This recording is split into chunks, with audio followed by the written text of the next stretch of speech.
Hey folks, Justin from Tackle Tactics, gearing up for a back to basics on plastics session.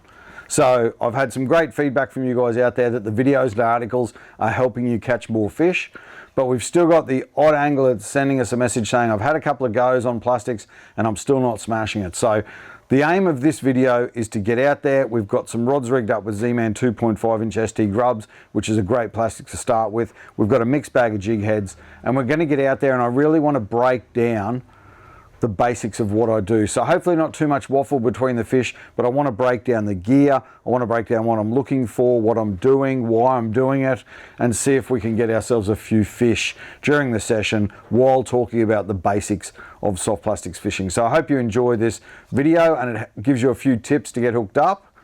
Let's get out there, let's get geared up and get on the water.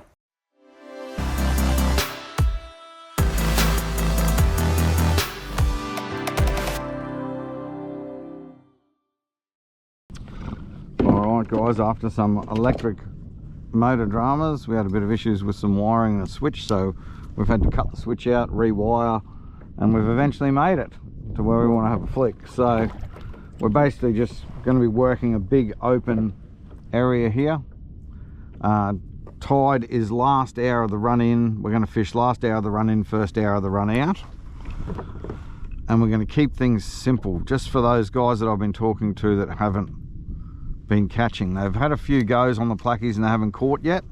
So today we're just going to get back to basics and we're going to see if we can give you a few more tips to get hooked up on the plastics. So first up there, you'll see that I scented up my plastic. I always like to scent up my plastics when I'm fishing. I think it gives you, you know, it might be just that 1%er, but it definitely makes a difference when the bite's tough.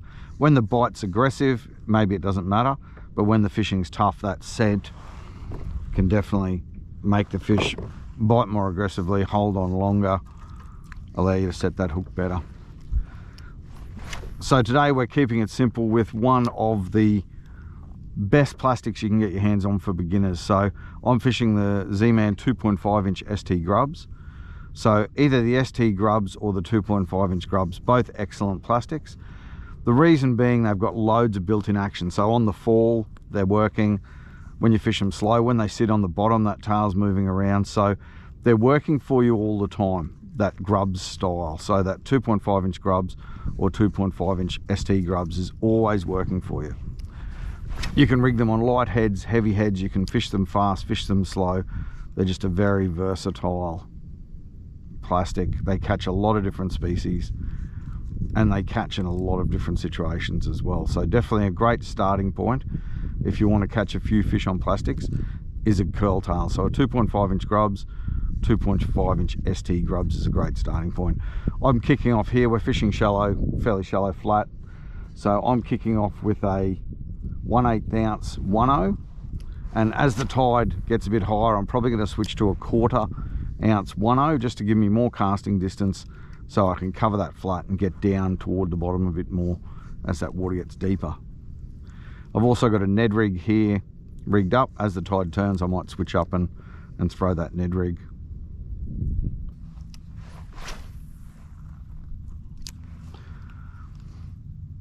Alright, when I'm fishing an area, there's things that I look for. I always say look for the signs that there's fish in the area. So the 3 Bs is probably a starting point. So as I drift this flat, I'm looking for the 3 Bs.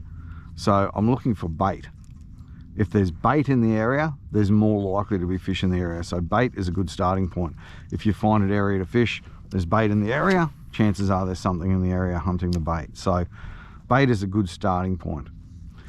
Bust ups is even better. So it doesn't have to be crazy, you know, big chopping schools of bait getting chopped apart by a tailor or something like that. It can just be simple, a boof here and there, you know, a little hit on the surface, the bait scattering, that sort of thing. And those bust ups are fish attacking the bait. So bait is great, even better if the bait is getting busted up and pushed around and that sort of thing. You know there's predators there and you can get that cast right in where that bait is being spooked by the fish. So definitely a good starting point is bait, bust ups, and then I also say birds in amongst those 3 Bs. So again, it could be hectic, it could be birds hitting the water, feeding on bait that's being pushed to the surface, but it could just be an area where there's birds working. So a lot of times when I cruise around, I'll keep an eye on the low tide banks, and often those low tide banks where there's a lot of birds feeding on the bank means there's a lot of food on the bank.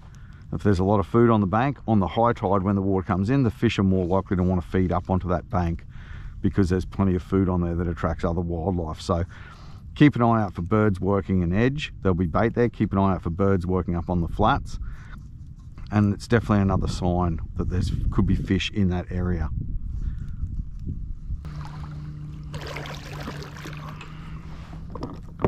All right, we've found some bait.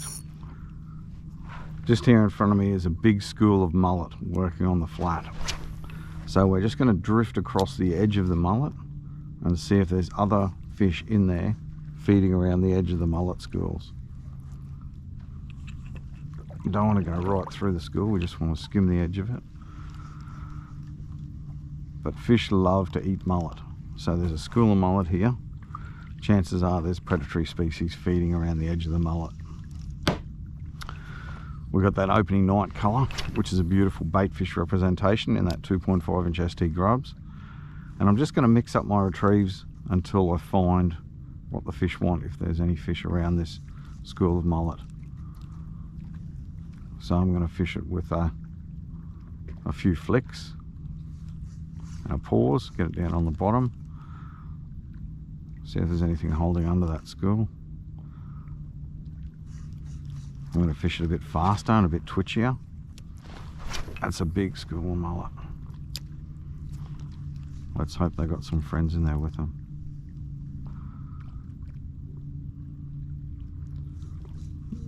So there's our bait. Big school of mullet. Even if there's no bust-ups evident, there could still be fish lurking around this school. So we're just going to push in on the edge of them.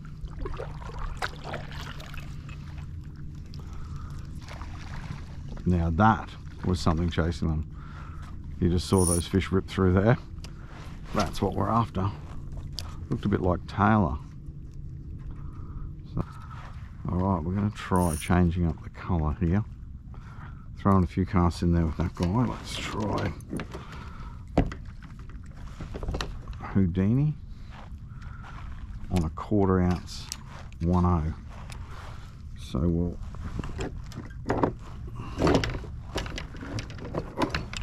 send him up a little.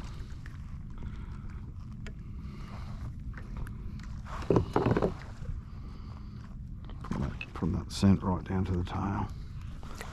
We'll see if we can get it to eat this colour.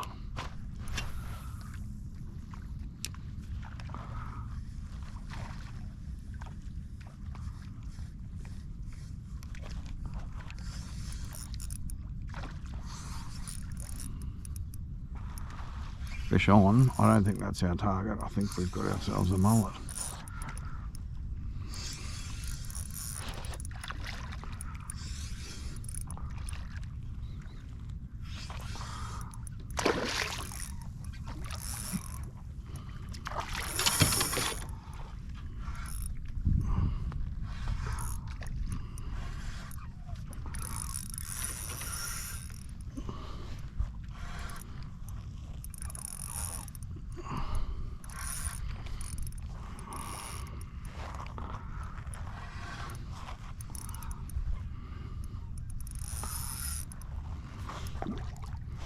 These guys go hard. This is definitely going to come with the territory when you're fishing a school of mullet. Unfortunately, you're going to hook the odd one, but they're good fun. We have had a couple eat the plastic, but most of the time it'll be jagged and you can just send it on its way. Come on, buddy. That's a big one. It's a good sized mullet.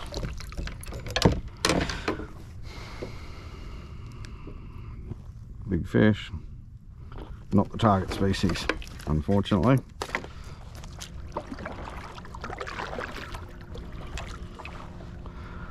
Alright, we'll sit back off the back of them a little bit. Throw our casts into the edge of the school. Yep, what do we got there? That fish was just lurking around the edge of the school.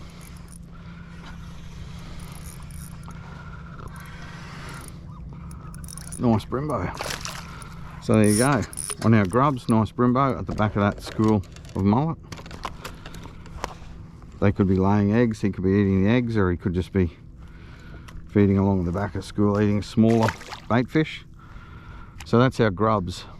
Our retrieve then was just a simple cast into the school onto the edge there, and I pretty much just gave it a couple of twitches, gave it a pause, a couple of twitches, and that fish just drilled it.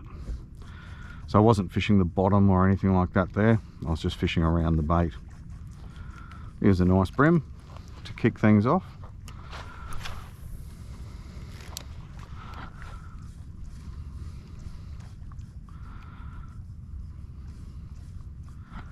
The other thing that I always look for when I'm fishing the flats like this, or anywhere, is structure. You know, if we were working that mangrove edge in there, then our target would be those mangroves. But there's a big line of mangroves there, so we'd be looking for different structure within the structure. So are there any breaks in the mangroves? Are there any drains? Are there any laydowns?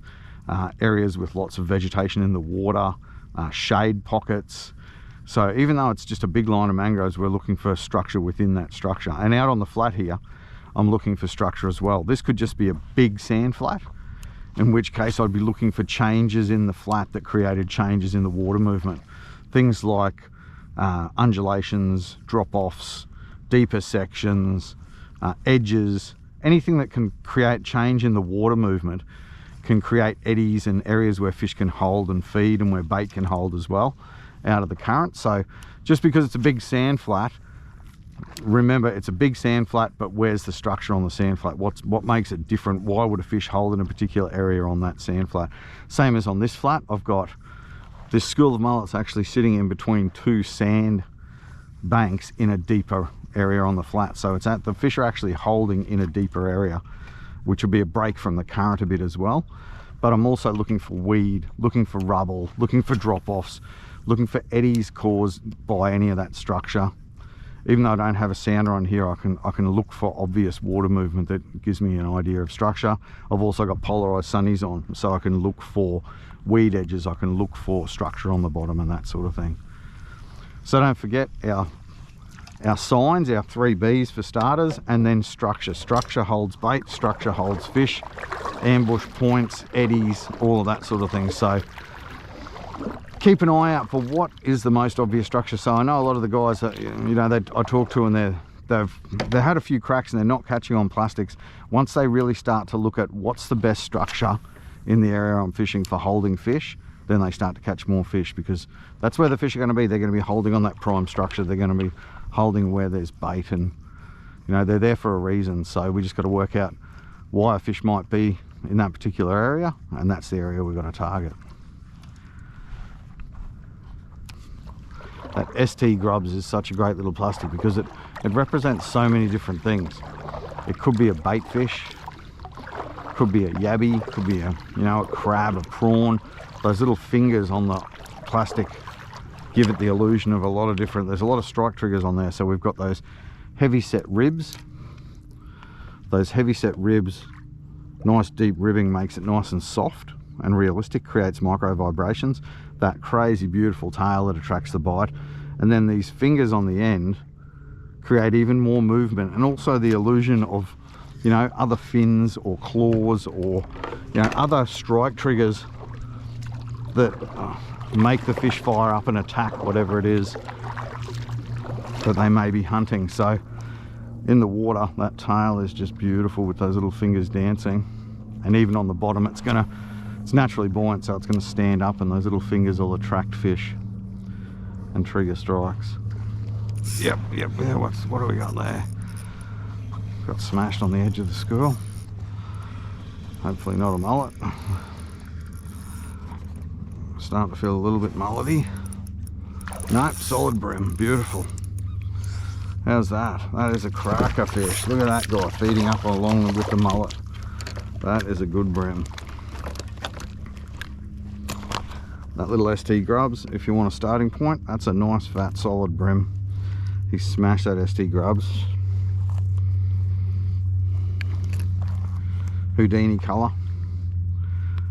I love Houdini colour. It's a nice combination. It's greasy prawn and gudgeon, so two proven colours, one UV, one not UV, so it's got nice subtle UV about it.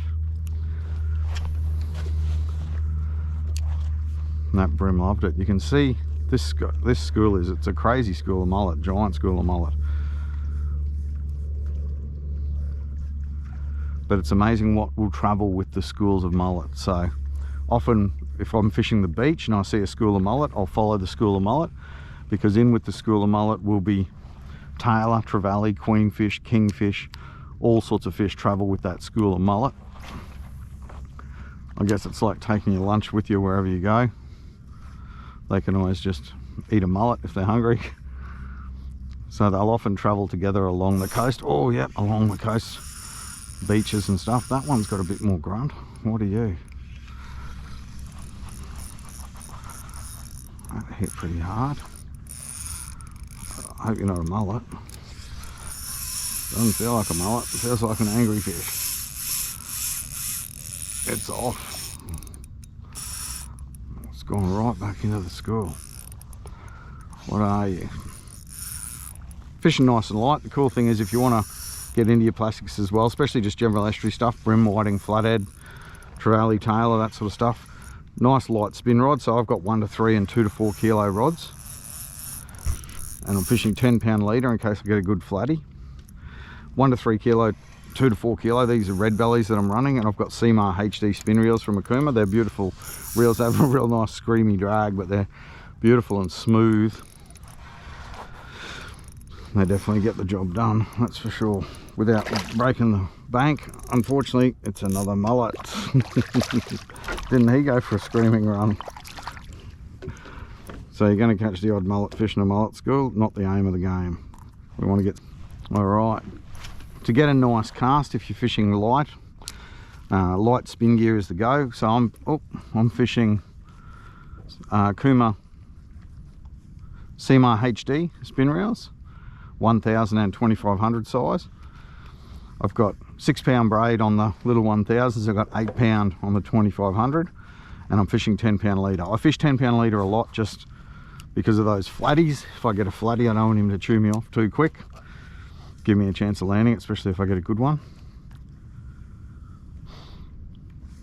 And rod wise, I'm running TT red belly 2 pieces that I use a lot for travel as well. They're brilliant rod. You wouldn't know they're a 2-piece when you're fishing on, that's for sure. And on the 1000 reels, I've got a 1 to 3 kilo, and on the 2500 I've got a 2 to 4 kilo. So that 1 to 3, 2 to 4 kilo gear is perfect for general estuary stuff, throwing the grubs around. Oh, there's some bait flicking.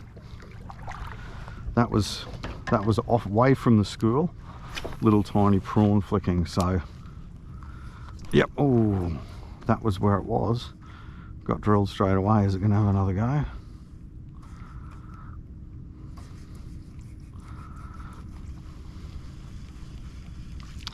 Might have missed my opportunity there. That was straight on to where that bit of bait was flicking.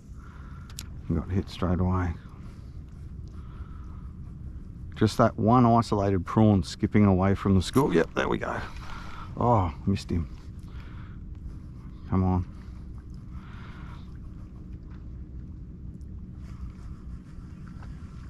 That one isolated prawn skipping away from the school can be all it takes to attract a brimbo or other species. So if you see that single prawn or baitfish skipping, just get a cast right into where it is. And often the fish will switch from the bait it's chasing straight to your lure, and you'll get the strike straight away.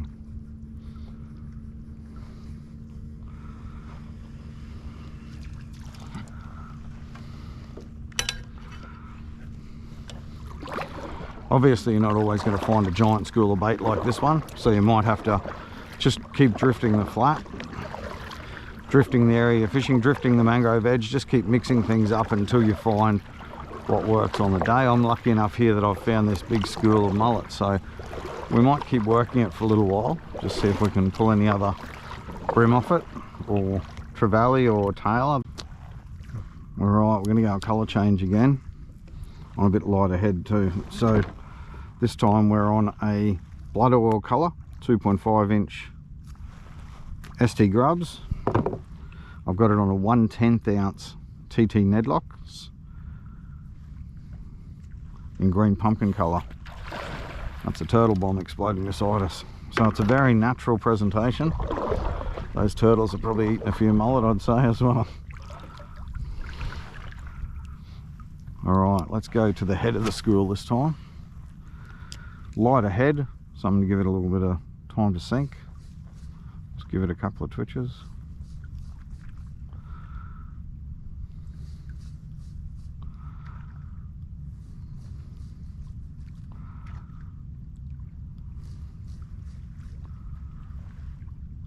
Big shower or something behind me.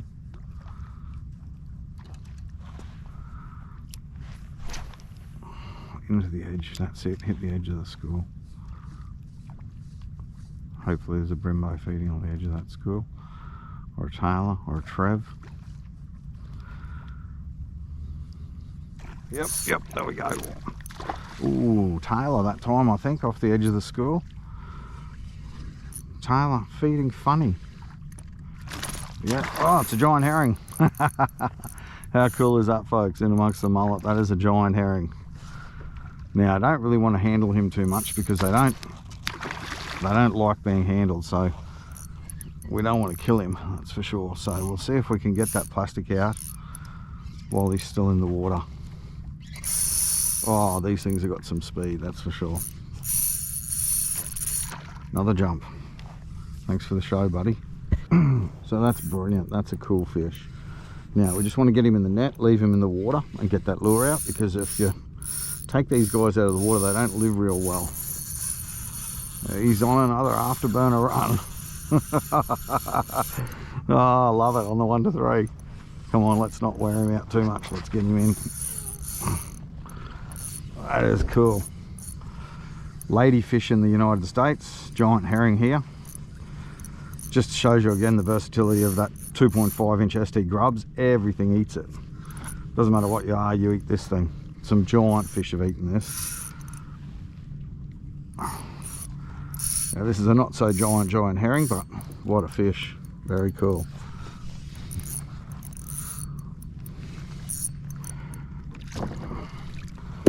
He's had a crack at it and he's got nailed under the chin. There you go, giant herring in the net. Let's get that plastic out of him. Oh no, in the gob, beautifully in the corner of the mouth. So he has eaten that properly. Sometimes they can be hooked in the face a little as they attack your placky. Alright, there we go. Placky out. One giant herring. See if I can give you a little bit better look at him.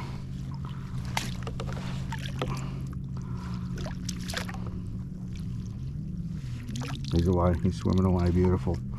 That's brilliant.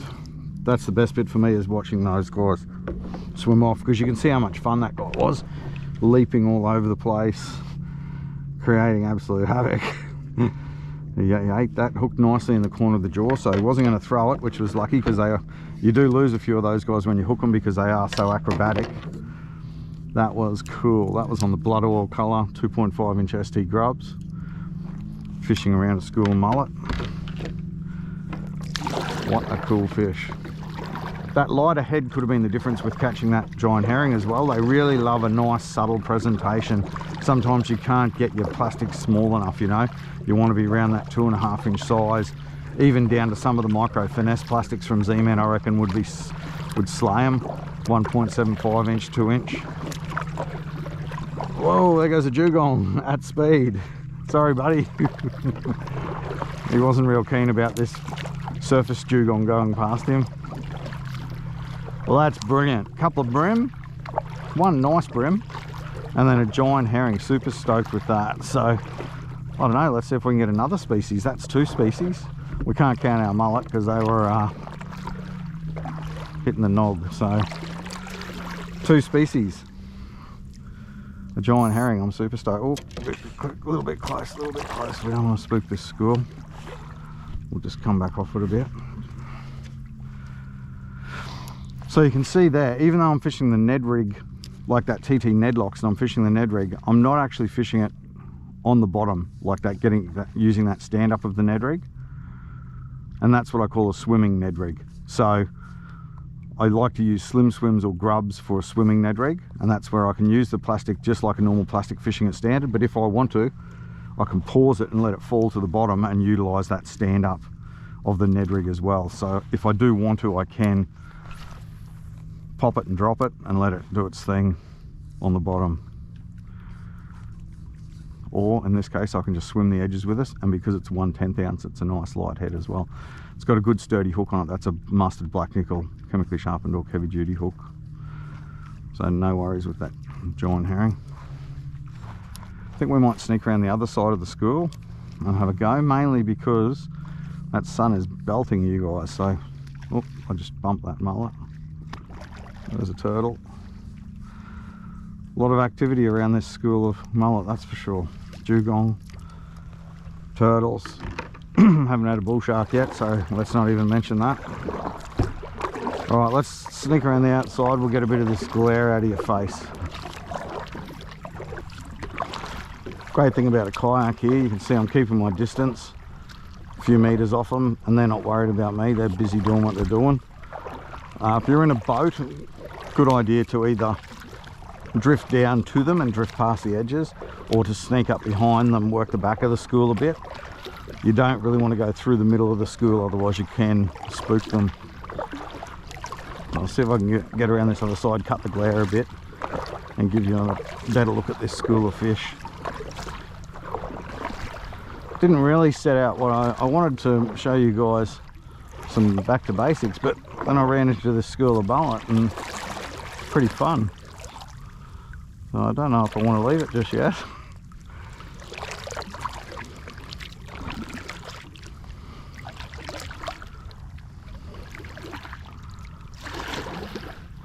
Alright, we'll sit ourselves back a bit from them, and we're going to put this right on the edge of them. So there's our cast to the edge of the school. We'll see what creatures are lurking around the edge of this school.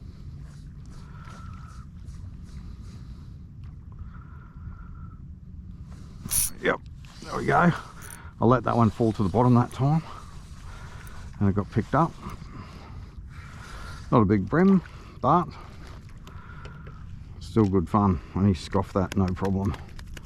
So some people have said that, you know, they're not sure about the size of the ST grubs for tail and all that sort of thing. If that guy can eat it, your big brim can eat it, no problem at all. No, I don't want to say anything negative. Let's get out of it.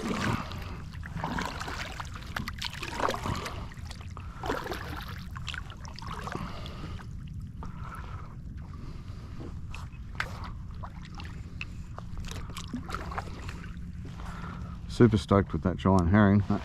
That's really cool.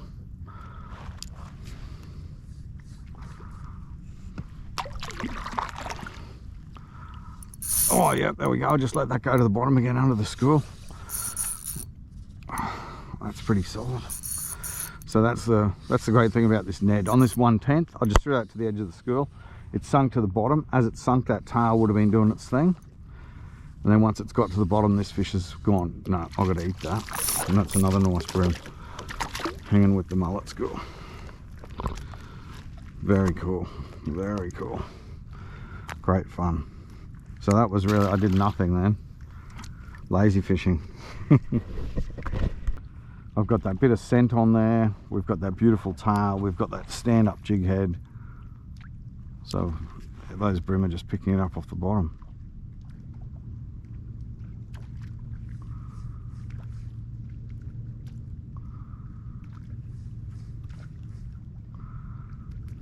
Yep, there we go. Just hopping that Ned Rig on the bottom again. Brilliant fun, brilliant fun. That was really cool. So I'm just hopping and dropping that, letting it hit the bottom under the school of mullet. And these fish are all under the school of mullet. Another nice brim. Oh, he's off. That's all right, that's a good release. How's that though? That was just hopped and dropped under that school of mullet again. Using that Ned Rig. 1/10 ounce green pumpkin head, 2.5 inch ST grubs, and that would just sit on the bottom. I'll give it a twitch, it'll move, sit on the bottom again, and those brim are just picking it up off the bottom.